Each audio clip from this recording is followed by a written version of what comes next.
Hello and welcome back to Cars of Glasgow, and today's video is going to be in the BMW F20 Series 2019, so it's a run-out model of the BMW F20, but the car that we've grown to know and love over the past 7 or 8 years, so stay tuned for this video.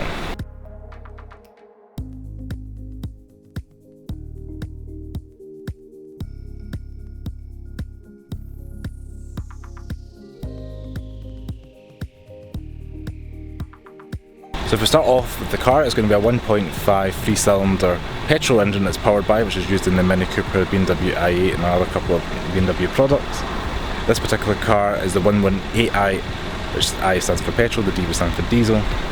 Finished off in Msport trim, which gives it the more aggressive body kit at the front. Plenty of fake vents all around. We've got LED lights. It makes it a little bit more handsome and a little bit more aggressive. It's got lower stiffened suspension. We've got 18-inch Msport alloy wheels, along with Msport emblems in the alloy wheels if they focus in. There we go. Moving into the side of the car, got another M badge on the side of the door. Moving into the rear, we've got a slightly different bumper to the standard Sport and SE, so we've got the grey diffuser at the bottom, single outlet just because it's the low powered 118i. May as well start off in the boots over here, so you push the button and the badge, engine boot pops open. Got a nice squared off area, nothing exciting we've not seen a million times. 60/40 rear split, which is handy. A little bit storage stroke your battery underneath. First aid box on the left, and a little bit of netting here that I've actually used to carry some valuable items or slash fragile items. Got some tie down hooks as well at the back, which is handy for your storage needs. We'll jump in the back of the car. This particular car is finished off with the black Dakota leather interior with the blue Msport stitching, and it's got the stamped aluminium inserts, so that just means the aluminium makes it pop, otherwise a rather drab and dreary cabin. Down the back here I'll jump in.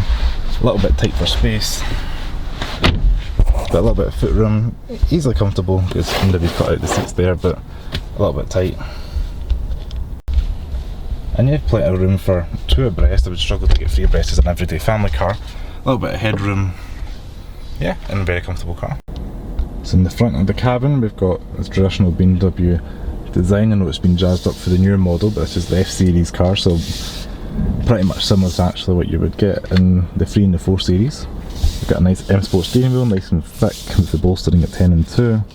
Being the base trim 1 Series in terms of the base Msport without any gadgets on it, we've got blank switches where your heated seats would be, or your dual zone climate control, or eco where your cruise control would be. So it's got a speed limiter, which is a bit disappointing.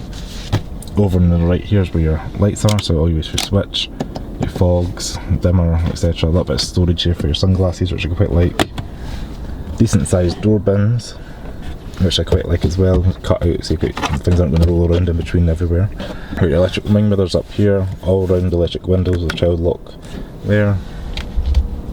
My favourite bit is you can run your finger across these numbers 1 to 8 and your presets can come up, so if you want a phone number or your address or your radio station, you just run your finger across like that.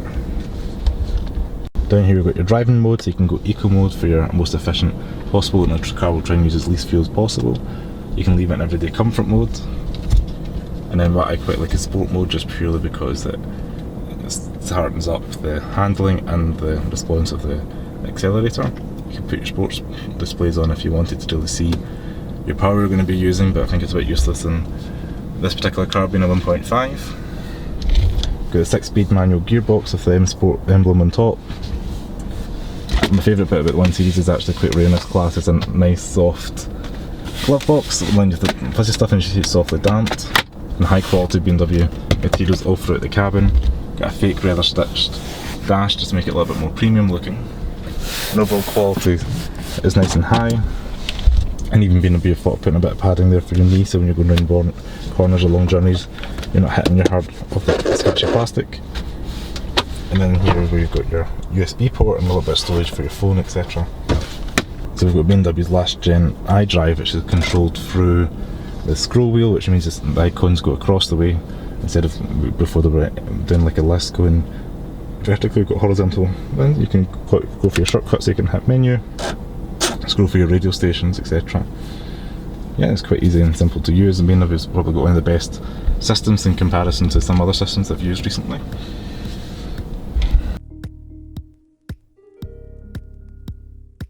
You now join me behind the steering wheel of the 118i. I always pop it into sports mode purely for the throttle response and the steering feel, otherwise a little bit soft and damp. Put down, and the 3-cylinder kind of struggles to give power. It's obviously the base model, so you wouldn't expect too much excitement from 118i motor. However, this current car's just running about 37 miles per gallon, the car says, so it's pretty bad as well actually, because in the new 40i engines are about 35 to a gallon, and it's like pretty much like exactly double the car that you'd expect. Put the foot down again.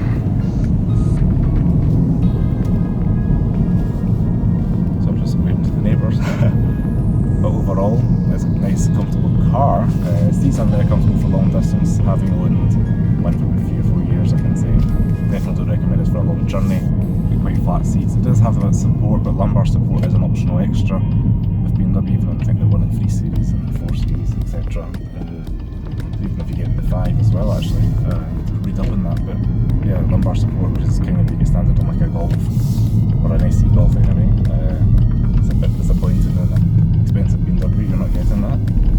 Everything you expect, especially that rear-wheel drive chassis. Sure, the camera's shaking a little bit on the rough road, but maybe gives you an idea of how rough the suspension is and being an Msport model.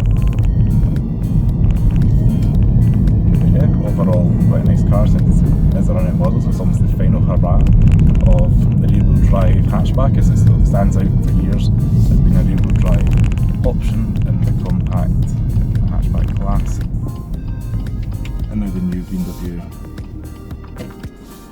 1 Series is going to be based on the 2 Series and Mini Countryman, so unfortunately it's going to be front wheel drive, and if you've seen the pictures of it, or maybe even seen it in person by now, it does look a little bit like a 2 Series Active Tourer from the side. I'm not a huge fan on it. And I think I spec'd one up online, a 118D Msport, and it was something like £30,000, like £32,000, just to get like your digital dash and your leather seats and your paint and all that. And it's not even anything exciting, so it's pretty expensive for a 1 Series. But anyway, hopefully stop rambling on. Hopefully you guys enjoyed this quick video and a quick look at the last of this generation of the F21 series. Please give the video a thumbs up, subscribe to Cars of Glasgow below, and please check us out on Instagram, Facebook and Twitter, all at Cars of Glasgow, for weekly updates. I do post pictures of cars and other little bits of content on those outlets. And if you've got any questions about the car, please comment below. And I just want to say thanks very much for watching, so hopefully you guys enjoyed this video. Ciao!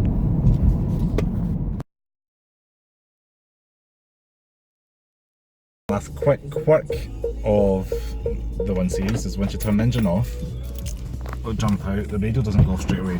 But you can also have the wipers on.